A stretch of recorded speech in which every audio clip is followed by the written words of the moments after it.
I'm Adrienne Giffen. Welcome to Now You're Talking, the podcast. I believe real conversation connects us in a distracted world. One of the greatest gifts you can give your family and yourself is your presence. Because leadership doesn't begin at work, it begins at home. This is your space to pause, to listen, to reflect. Your journey toward deeper connections starts right here. Let the conversations begin. Today's conversation with Naddeo is about something many of us are navigating quietly. Building a business while raising a family in a digital world that never slows down. We talk about the rhythm of routine, the power of listening, and the challenge of parenting across generations. Jay shares how he's teaching resilience and work ethic in a world that looks very different from the one he grew up in. And he offers one simple but powerful reminder: resilience is everything. This episode is about showing up at home, in business, and in conversation.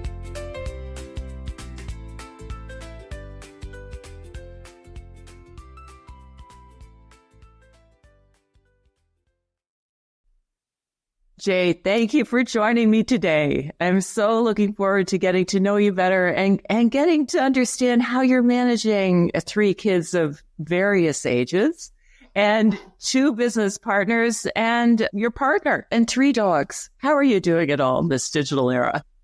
In this digital era? It's fast, that's for sure. But we're getting it done. I mean, just finding the balance every day and just sticking to a routine. Routine is everything for me. Come in and get up early in the morning before anyone in the house wakes up.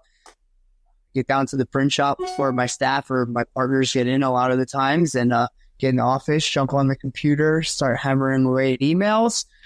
Then the phone starts ringing, the partners start coming in, the employees start coming in, and it's just about staying on point with the schedule and keeping it structured. It's a delicate dance, but a delicate dance. So tell me more about that. So, because there are so many moving parts and people have different, I don't know whether it's agendas is the right word, but different needs. And so you sort of had to balance all of that. Yeah. The balance is kind of easy. Just kind of keep open and receptive ear to everything going on. I've learned that listening is the greatest asset of everything. Take in what everyone has to say and figure out how to communicate back to them based on their needs and how they like to hear things. So obviously everyone likes to be talked to differently and wants to feel different levels of respect or appreciation and that they're being heard. So I think that the listening to everything first is like number one for me, is just hearing everything out before I decide on anything that I'm going to do. Knowing what I'm getting into that day. So pretty much on my way to work, I have about a 40-minute drive into work every morning. So in that drive in, I'm reflecting on what was carried over from the night before that needs to get addressed that next morning, and who do I need to address and at what points. So sometimes the business partners and I have a group text going on and we're talking about certain things at the end of the day. It's like, hey guys, like my brain is fried right now. Let's reconvene in the morning. So what do I have to get done with them in the morning? What customer things were laid out the night before that have to be addressed first thing in the morning? And then where's my staff at with how they finished the night before? So where's my production manager with his team in screen print? Where's our embroidery production manager with his team in embroidery, so on and so forth. So I kind of go in and make a map in my head on the way into work and kind of bullet it and put a little note to myself on my phone. Hey, here's the things you have to get done, X, Y, and Z, and hammer them out in those orders, and then be receptive to what everybody has to say. That's step 2 for me every morning, going through that routine. So every morning, so being that connected at work, how do you stay connected at home? And you have a 20-year-old, a 17-year-old, and a 4-year-old. So you're dealing with really 2 different generations and so yeah, home life is one of those things where the phone's always on, right? I'm always available. So if the wife needs anything during the day, phone's on, she can text, she can call me, whatever she needs, even if it's just a random hello. We stay connected that way. We text back and forth, joking things throughout the day, or, if someone sends me a meme or a video link that's absolutely hysterical, I'll share it with her right away. And we kind of throw those things back and forth throughout the day. So my wife and I have a good, clear line of communication with everything we do, especially since she works from home. So she's home all day with the little one, who's 4. Yes. For her, she gets stripped. She gets put to the ringer every day. It's a lot of challenge with the 4-year-old. This 4-year-old's very sharp, having a 20-year-old and a 17-year-old, siblings. So she knows a lot of things and understands a lot of things that she shouldn't. So she does like to push my wife a little bit as if she's a teenager, but forget she's 4 years old. So, but what we'll do is she'll steal the phone from my wife and she'll FaceTime me. And, hey, Dad, what are you doing? I miss you. And I'm like, I'm at work. She's like, well, are you done yet? Because you've been gone for a long time. And I'm like, listen, it's only 10 o'clock. Daddy's only been gone for about 2 hours. What you've been awake for. That's my entertainer with things like that, And then I do a lot of after school activities with her. Well, we'll call them after work activities because she's not really in school yet. She's starting hopefully this year. We're trying to get her in to school. But I'll take her to jiu-jitsu twice a week and gymnastics once a week. And those are like her outside activities. And then we'll try to get to the park once a week after, during the weekdays to do things before we do our family stuff on the weekends. So the little one, she just waits for Dad to get home and tells me I'm gone too long all the time. 20-year-old, he's off in college right now. He's getting straight A's, so he's doing good. He's out of state. He's going to come back home soon. He wants to come back and focus on some things with business, and he's going to go full remote with his classes, which is awesome, and we support it. He tried the out-of-state thing, and it's a little rocky right now, so he's trying to come back and, ground himself, get himself set up for a more stable future.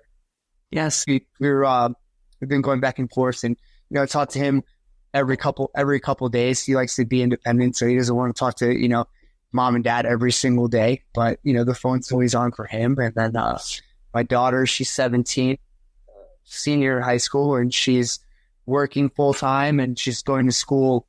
I don't even know if I could call it half-time right now with the way senior schedule works. She's in at 7 and done by 11. I don't even know if they call that a school day anymore.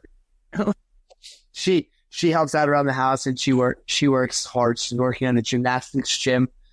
The one that the little one goes to. So big sister's coach once a week for her little sister, which is awesome. Okay. Yeah. I try to take my older daughter out on like a dad-daughter date every other week, once a month at worst, to just kind of go and connect with her and see what she's got going on, what she wants to do for college, when she gets done with things like that. So communication is really everything. We're just keeping the open line of communications for my family. However they need to get a hold, whether it's a phone call, a text, go off to dinner, trip to the grocery store, whatever it might be. And family trips every now and then. We try to do that. That's an essential part of staying connected. So for Thanksgiving, we all flew out to Vegas, and we flew my son from Jersey to Vegas. And then me, the wife, and the 2 daughters flew from Florida out to Vegas, and we rented an Airbnb and had our grandmother out there come over for Thanksgiving dinner.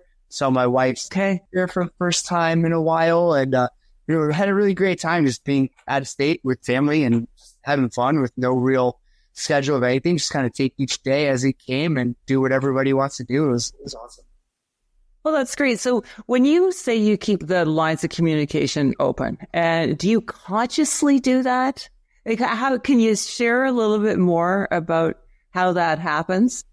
Yeah. So I guess I don't know if it's a conscious effort. It's just kind of there. So if they shoot a text message or anything, I try to be, right away, get back to them as soon as they need and not blow it off. Or if I'm in a meeting and I see the phone ring and it's like a weird time, like if my daughter was to call me right now, I'd probably be like, hey, I have to pick this up, even though we're on podcast, because my daughter never calls me at 11:30. So something wrong. So I just try to be mindful of when my family is reaching out. And if it's a random thing, I'll glance at it and all right, just wait till later. And they know I'll text them when I'm free. So I just try to really make it to be as accessible as possible for everyone. And that seems to keep the flow well for everything. It's hard to describe how it really works. It's just kind of like, you do it. You just do it, but you must naturally do it. Yeah, it just has a way of working itself out. Yeah. Huh. So what's it been like? And I know I raised all my kids outside of not all of them, but the top are my oldest three, and we've got a blended 7, and so they didn't grow up at all in the digital era.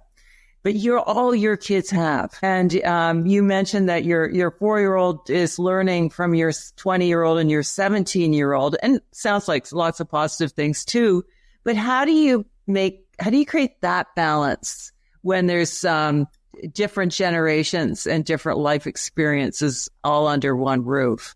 That balance is tough. It's actually harder with the older kids to find the balance, because it's kind of like, they'll come in and they'll be talking about how their day went, but then they'll say certain things and it's like, hey, language, that's what you're saying, because this little one here is sharp, and not only does she pick up the words, but she picks up context, right? And I could tell stories for days of things that she says that she should not understand, and you want to get mad at her when she says it, but then when you realize how she uses the vocabulary and the context in which it's used, it's like, wow, that was spoken like a 25-year-old adult would say it. How do you get mad at it? Because it's not out of place. It's like, okay.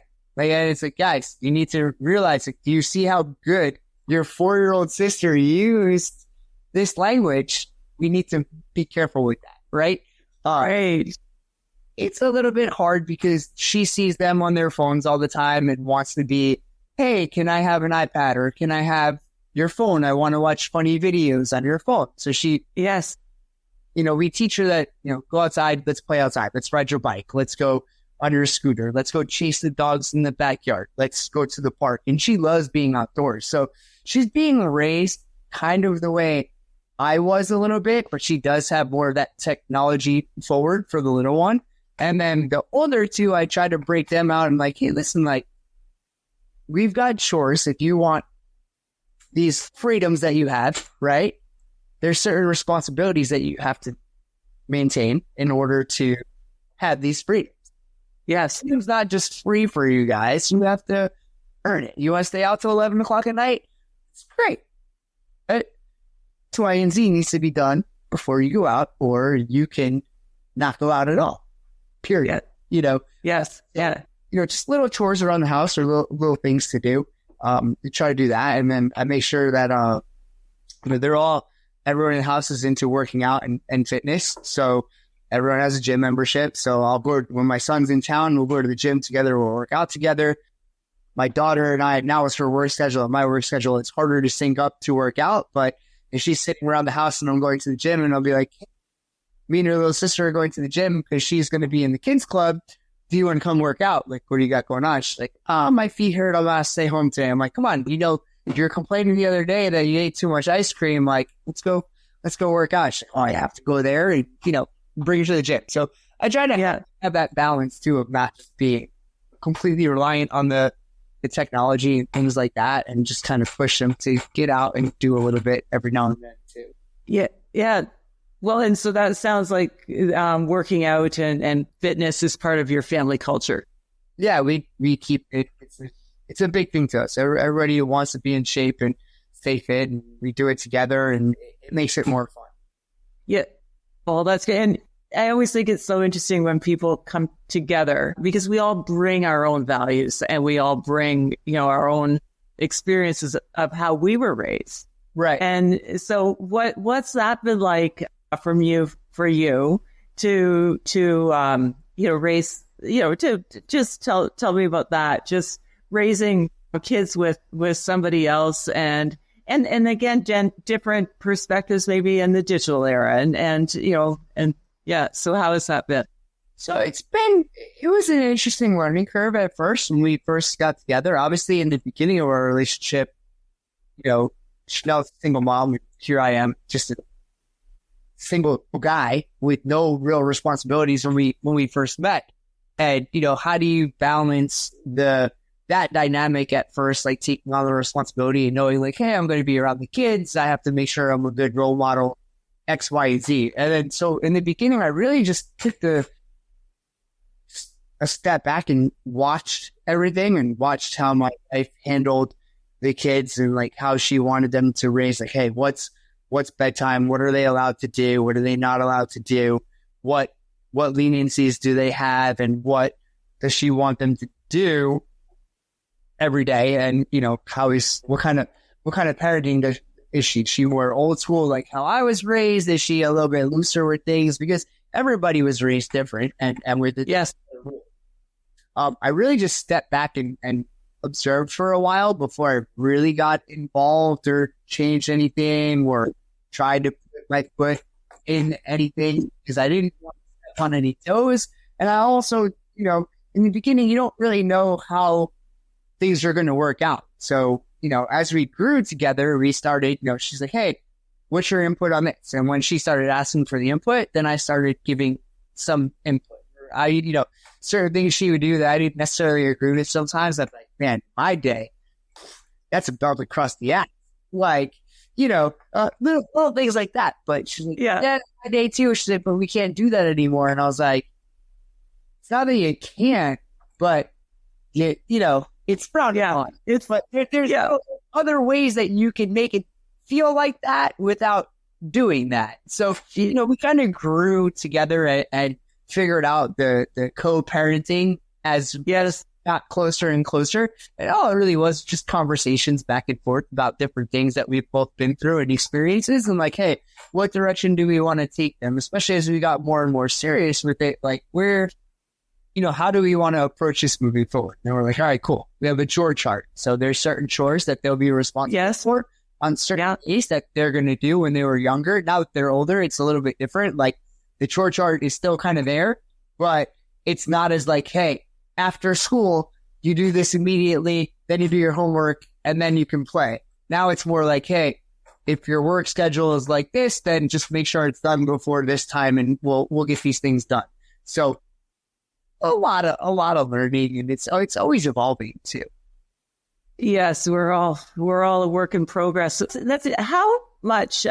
So those chores that you've set up for your kids, how much do you think those chores have contributed to your kids' perspective and who they are in the world? I mean, it's a small piece, but how important is that? Well, I think it gave them just a little sense of discipline and a little bit of organization to help them just figure out how to, get things done and stay on task and not forget things.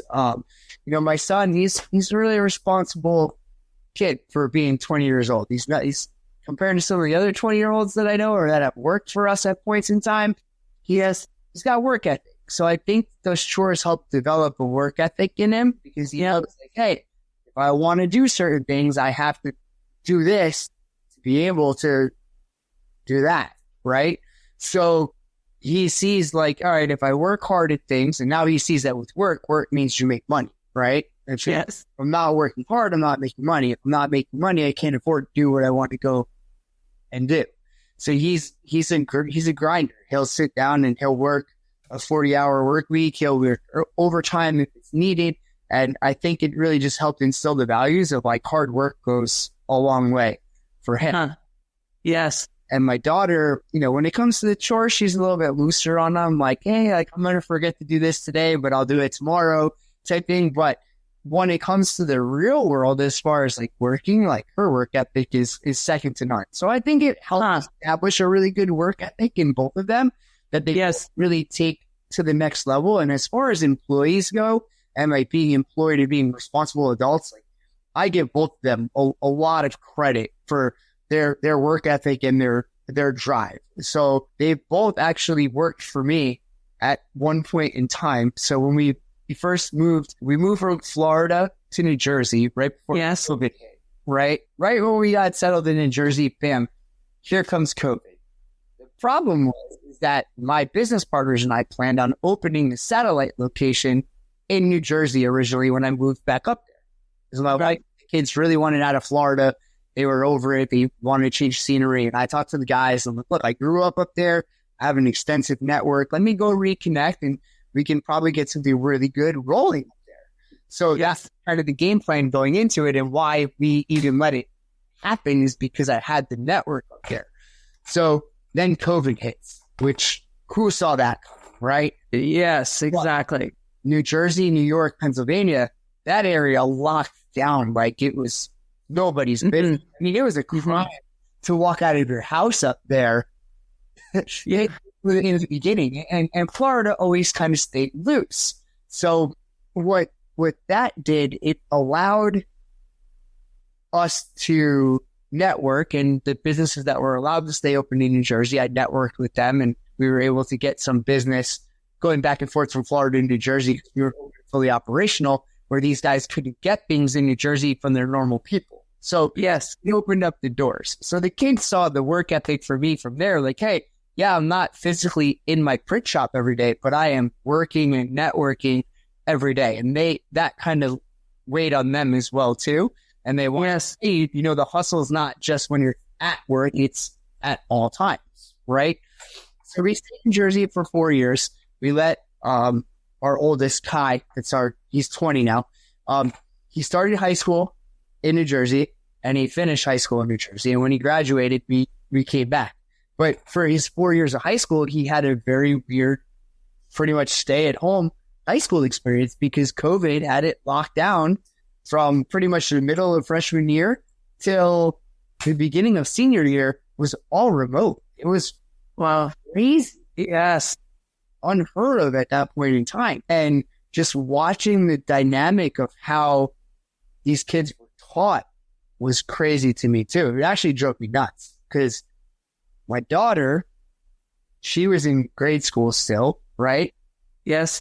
She's getting hours and hours of homework and schoolwork to do, where my son in an entire week barely got what she got in one day. And I'm like, how is this education? Wow. So, but he's a smart kid and he learned and he did his things. He got straight A's. So what more do you ask for? So after he graduated, we moved back down because the business had gotten so busy down in Florida that it just talking with the partners like, hey, yeah, we're doing great. We're getting stuff up here and we're really doing well. But if I'm going to provide the best life for my family, we need to be back in Florida, right? Like, yes. Yeah. I can only do so much remote. Yeah. And by getting paid on a certain level, and my partners are like, I'm like, it's not fair for them, for us to be making the same amount of money, but they're 40 hours a week physically a lot of times. And I'm not, right? So that was hard for me, especially as we got busier and busier. I need to be back. And I told the wife and kids, like, I can provide us the best life possible if we go back. So we moved back down. And that's when my son came to work for us because he's like, hey, I want to work. So he came to work for us full time. And we were running this printer. It's called a directed film printer. And we were like, hey, we're going to put you on this machine and see if you could run it. So then he pretty much became that department for us. And he also saw everything that happened in there with all the prints and stuff.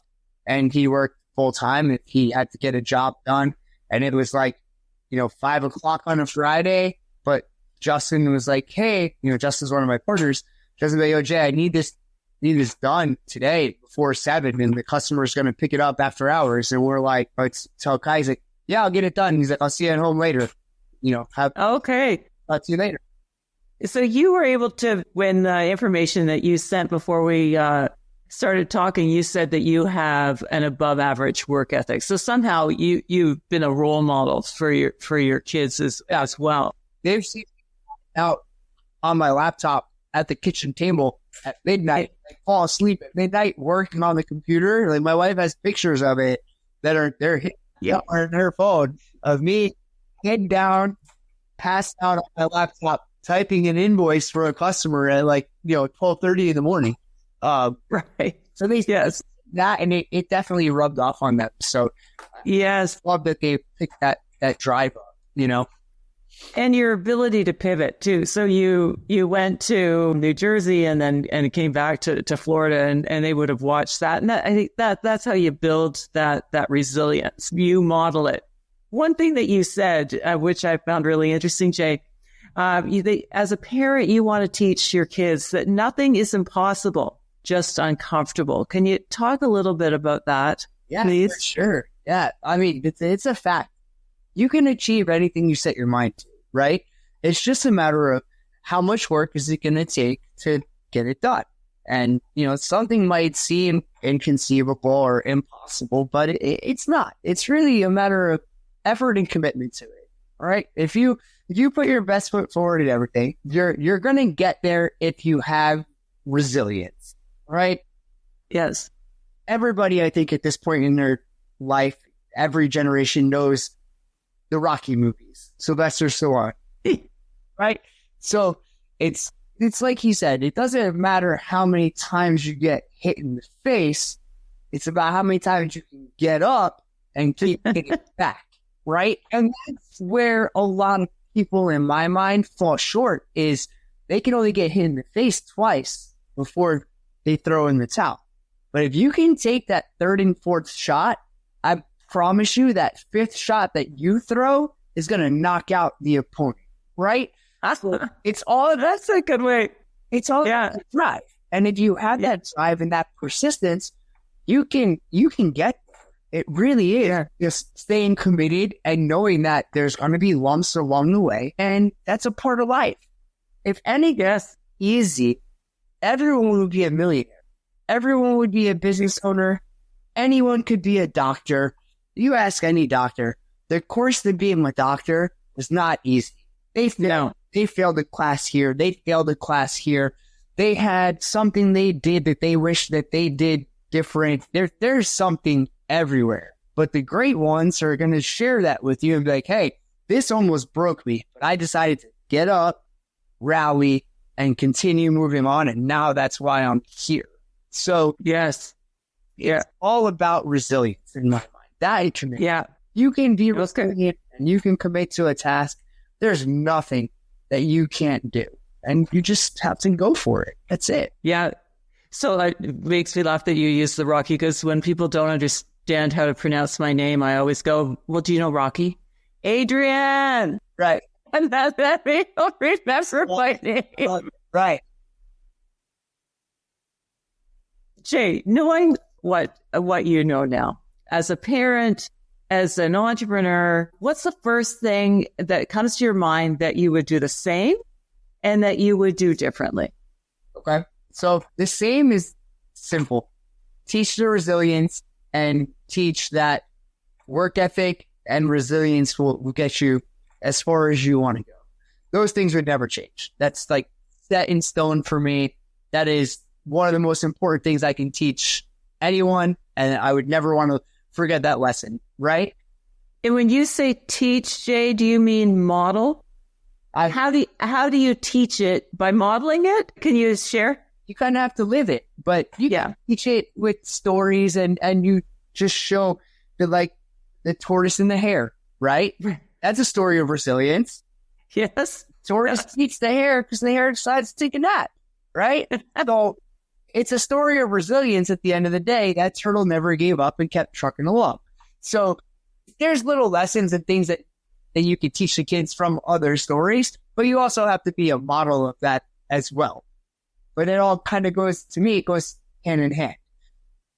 Things I would do differently, there's a ton of things I would do different in life. But then again, when I think about it, if I did it different, would I be in the same place that I am now? So like everything I did that I said that I could go back and say, hey, I would do it different.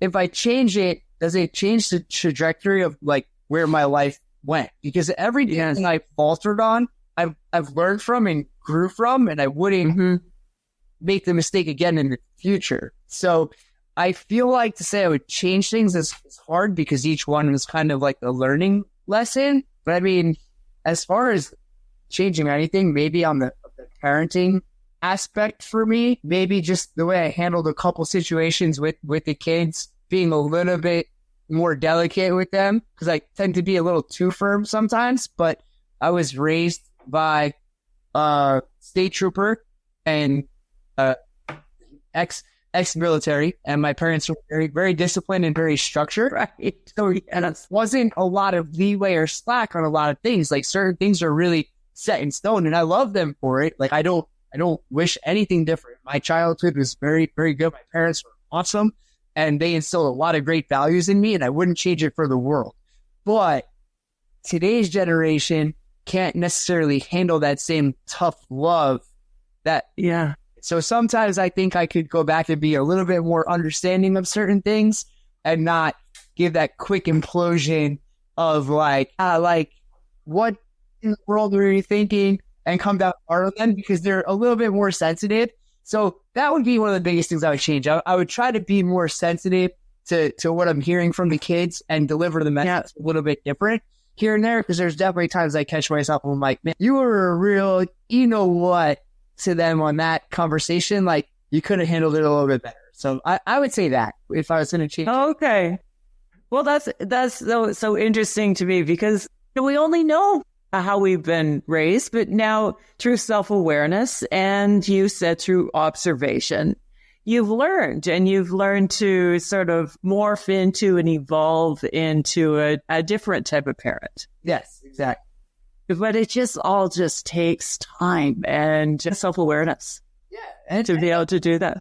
Yeah. None of us are perfect. We all speak differently. And then you look back and you're like, I could do that different, or I could have said that different or relayed that message different. Yeah. And, but you get the point through and move along.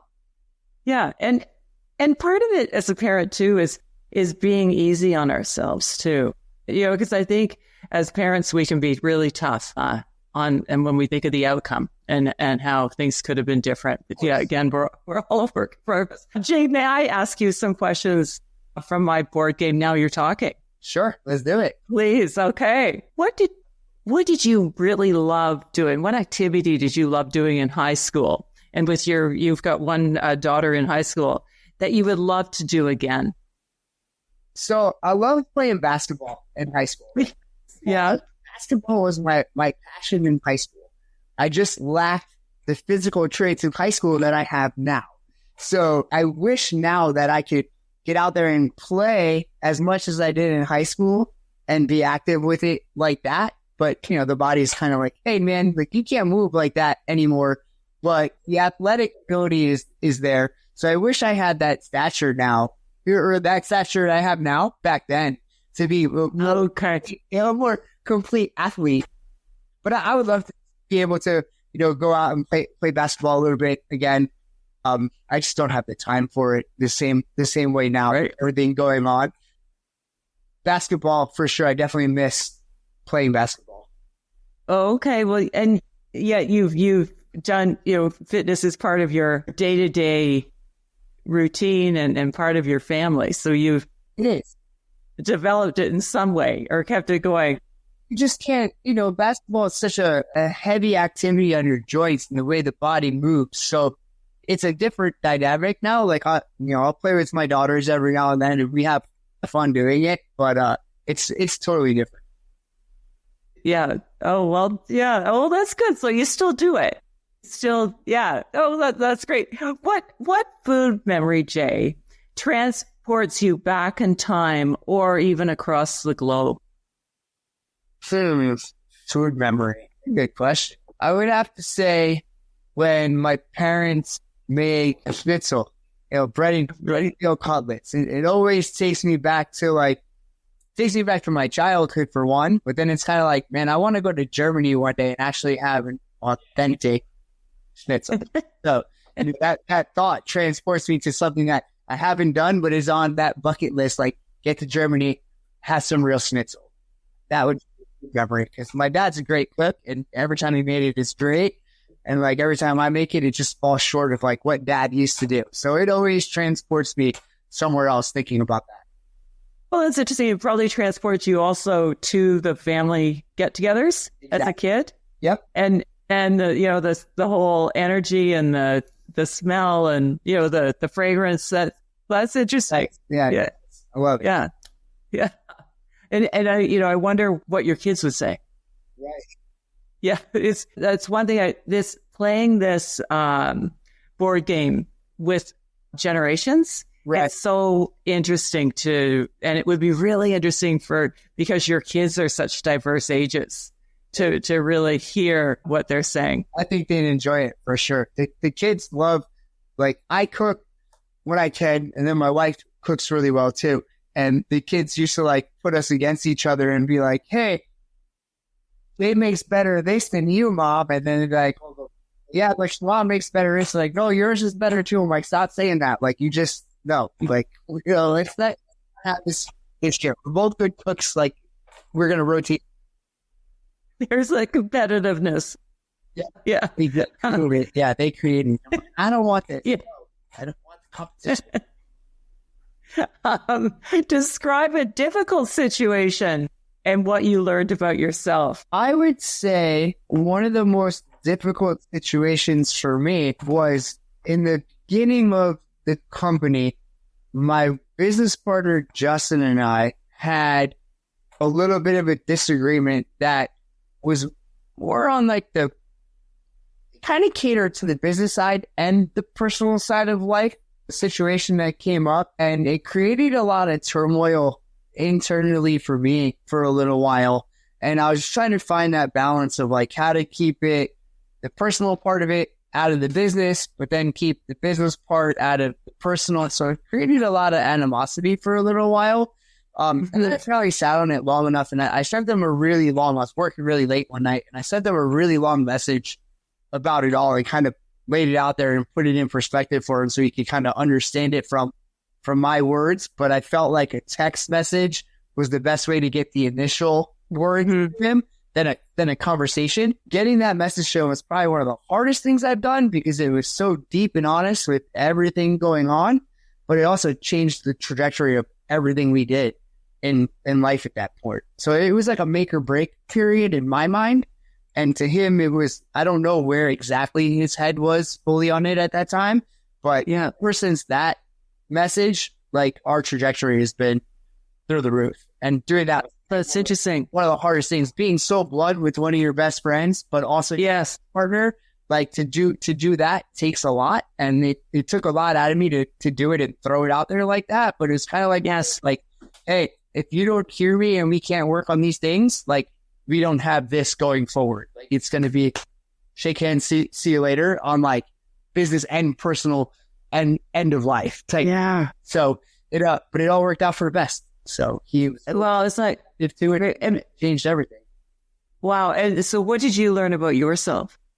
I learned that just being an open communicator for all things and not letting things manifest inside, just better to get it out. The sooner you get it out, the better it is for everyone. So yes, you let things fester and they become more than they should be, and it builds up an animosity or a dislike for things that you don't really have to if you just vocalize it. I've realized from that experience, I realized like, hey, if there's something bothering me, just express it and get it out right away. And it takes such a burden off the shoulders, and everything just kind of flows easier after that. So that's what I learned out of that situation. Just get it. Well, that's a big lesson. You had to be vulnerable to do that, because I think that's one of life's greatest lies, that business isn't personal. Business is so personal. It's just business. It's not personal. Business is very personal. So there's a line of where it separates a little bit, but they do mingle. They do. There is a label point that you have to learn how to find that balance. I like to say this all the time. It's a delicate dance, but if you know how to do it, yes, really well. And it really, part of that is becoming a little bit vulnerable, which a lot of guys aren't going to admit. Yeah. But vulnerability is weakness. No, there's a strength in being vulnerable to a degree as well. And if you can do that, then you could really do anything. Yes. Yeah. And that takes huge courage. And I believe also, yes, a huge strength. And that was sort of like a Jerry Maguire moment that you had. Yeah, it's kind of what it felt like without yelling money. Exactly. One more question, Jay. I could talk to you for ages. Finish this sentence, please. I wish I had the nerve to. Wish I had the nerve to. I don't know.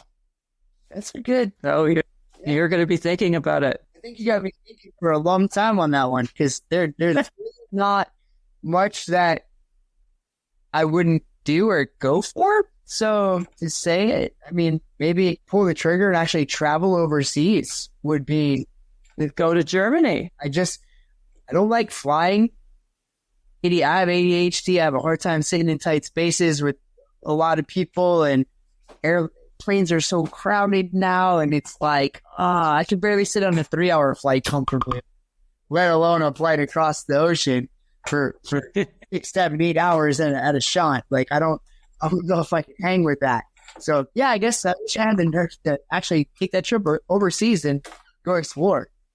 And have that authentic schnitzel. Yeah, I think so. Yeah, that's with that. I will look forward to hearing when you do that. So Jay, words of wisdom to share with other parents, other entrepreneurs. What's the first thing that comes to your mind? So I would say that if you believe it, you can achieve it on the business end of things. You know, resilience is everything. Just put it in your head, go out, work hard, put in the effort, and you're going to get there. You're going to get knocked down a couple times, but at the end of the day, if you keep getting back up and you push back, you're going to get there. So that would be on the business end of things. And then parenting, I would just say really just be open and receptive, and really just put yourself in the situation of what you're about to parent quickly in your head and think about it before you react on something, right? So instead of just instantly reacting based on how you were brought up or what you think might be the right way, flip the situation, put it in today's day and age, and think about it real quick before you fully dive into it. I think that's the biggest thing I've been doing lately with my kids, is really just feeling out the entire situation and processing it really fast in my head to try to give it a better end result. I think that would be. Yes. Yeah. So again, standing back and observing, thinking about it, and checking your emotions. Yep. Before. Sometimes you speak on emotions and it comes out raw and too rough and abrasive, and you don't want to be with that for your kids, especially. Like I've learned that with conversations that my wife and I have had over time, that sometimes you get into it and you talk and you just kind of say it when you're in the moment and you're like, that came out the wrong way. But once you say it, it's hard to kind of go back on it or play it down. Pull it back. Yeah. Oh, well, Jay, thank you very much for your time today, and really appreciate you being vulnerable and sharing what things have worked and what things haven't. And I'm sure this will help other parents and other entrepreneurs who've got a dream in their mind but need that extra push to move forward. Yeah, I hope so. I mean, I had a great time. Thanks for having me on. It's been a blast for sure. Oh, well, thank you. Thank you.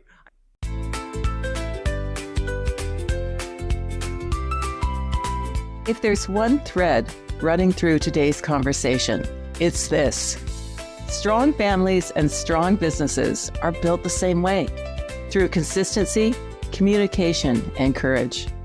Courage to be vulnerable, courage to adapt, courage to say what needs to be said right away. Parenting across generations in the digital era isn't easy, but staying connected, listening well, and modeling resilience makes all the difference.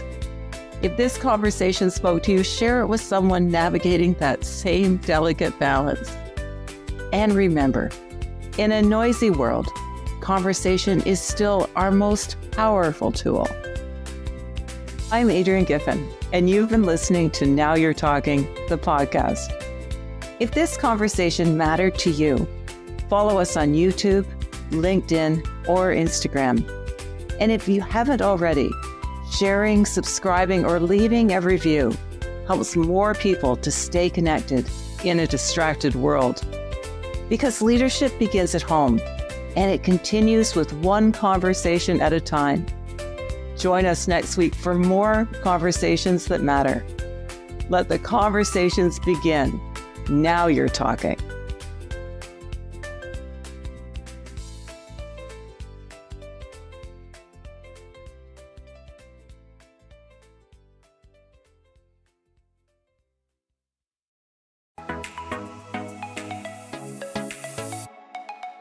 I'm Michelle Abraham, and we are honored to have Adrian Giffen's Now You're Talking podcast on our High Vibe Podcast Network. For more high vibe shows like hers, head on over to highvibepodcastnetwork.com and grab your free gift from our gift vault from all of our hosts. Until then, stay high vibe.